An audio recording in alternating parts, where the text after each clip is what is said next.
Hello, my name is Adi Jar, and I'm here today with the Vice President of Ticket Sales and Services for the Los Angeles Kings, Mason Donley. Hello, Mason. How you doing? Good. How are you today, Addie? I'm doing great. So let's jump straight into it. Would you please provide a brief summary of your current role and your primary responsibilities? Sure. So like you said, my name is Mason Donley. I'm our Vice President of Ticket Sales and Service here with the Kings. My primarily role is to make sure that Staples Center is full for Kings games. So it's both selling our tickets and then servicing and retaining that business.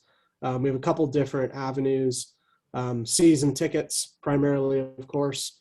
Those consist of full season, half season, quarter season plans. We have mini plans, a couple, 2 or 3 game options, group seatings, promotions, and then, of course, like I mentioned, is retaining that business and making sure that we provide top-notch customer service to our accounts while they're at the games and so that they keep coming back. I oversee a few different teams here, but definitely leadership and making sure that our team is directed accordingly, and achieving our organizational goals is the primary focus. Okay, that's great. What would you say are some key lessons you've learned from working in sports? There's a lot for sure. I think some of the most exciting things and lessons that you can learn in sports are just like the team on the ice, in our case, or on the field or court. Teamwork plays a critical role in being a successful sports organization. So we're only as good as our teammates. The sales team needs to collaborate effectively with our marketing team, our partnerships team, our communications team, our event team, the guest services at the arena. So really making sure teamwork is first and foremost is a core role.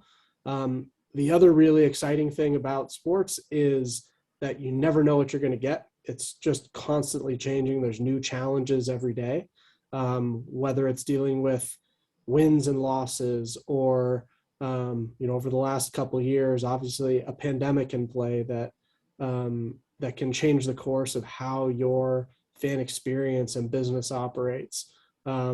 Sports is definitely at the forefront of keeping you on your toes. No matter what happens, it's always a new challenge, and that keeps it fresh and exciting for sure. That's great. You did mention working like during the pandemic and working in sales. How did you adjust to that? Yeah, it's a great question. It was very challenging to say the least. Fortunately, from a technological setup, we were able to deploy all of our staff home and operate efficiently from home. We definitely pivoted our general sales and service mantra to being, usually we are very proactive. We took the stance to be a lot more reactive in that time frame.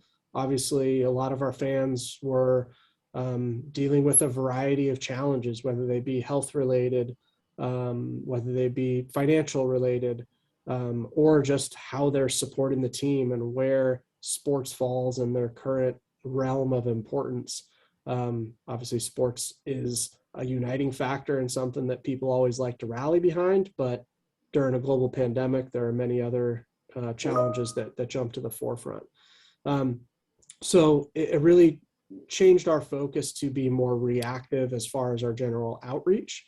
And we also wanted to be as fan friendly as possible. So we implemented a lot of policies that rewarded our fans for sticking with us with bonus credits and flexibility, payment stoppages, things like that, so that we weren't becoming a nuisance and a challenge for our fans, but became something that we were working with them to get through this time together. Certainly one of the most challenging times, but I feel we navigated as best we could. That's great. That's great. So going to continue with that, what would you say are your or one or two highlights that you experienced in your sports career? Overall, I mean, the couple that stand out for me, obviously, are, everyone wants to win the championship, and I was fortunate enough to be with the team when we won the Stanley Cup twice in 2012 and 2014. That's obviously, you search for that pinnacle of what it means to work in sports, and that was certainly enjoyable. Right behind that, in 2014, the Kings, we were fortunate enough to win the Sports Business Journal's Team of the Year. That was definitely a nice reward for us on the business side of the operation, that it wasn't just the hockey team and play on the ice, but we were actually, looked at as our peers as one of the best in the sports business. I think other than that, to kind of go the other direction and not just look at championships, is we've luckily been a part of a lot of firsts. So we had the first outdoor hockey game in Southern California at Dodger Stadium that we produced versus the Ducks with AEG, our parent company. I was fortunate enough to work with the LA Riptide, was our first professional lacrosse team here. We had the LA Soul, was actually a women's professional soccer team. So we've had a lot of firsts that we've been a part of.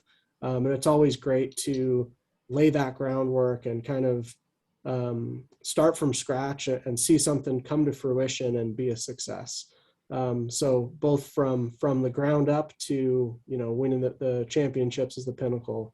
I've had a couple great memories thus far in my sports career.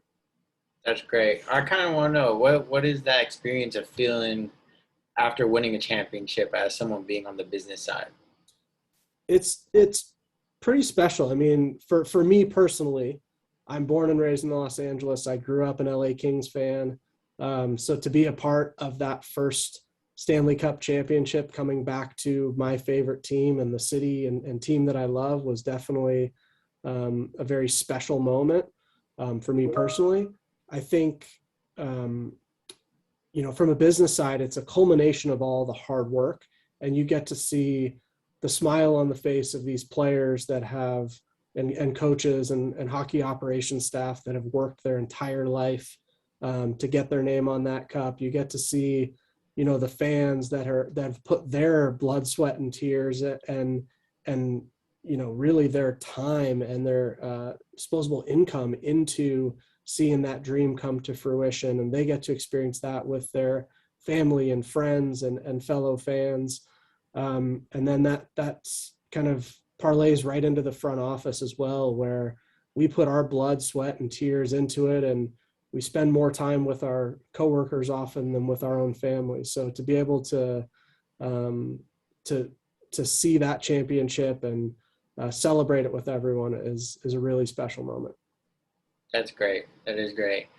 I guess my final question would be, what advice would you have for college students or recent graduates pursuing a career in sports? Yeah, I think there's tons of advice out there, and it's all good advice. There's no bad advice. I think for me, two things that I encourage are, number one is continue to be curious, and that's, challenge yourself to identify people and meet those people, interview those people, find out what they do in the industry, find out what separates them, find out how they may do, how they may make a business decision different than someone else. Continue to continue to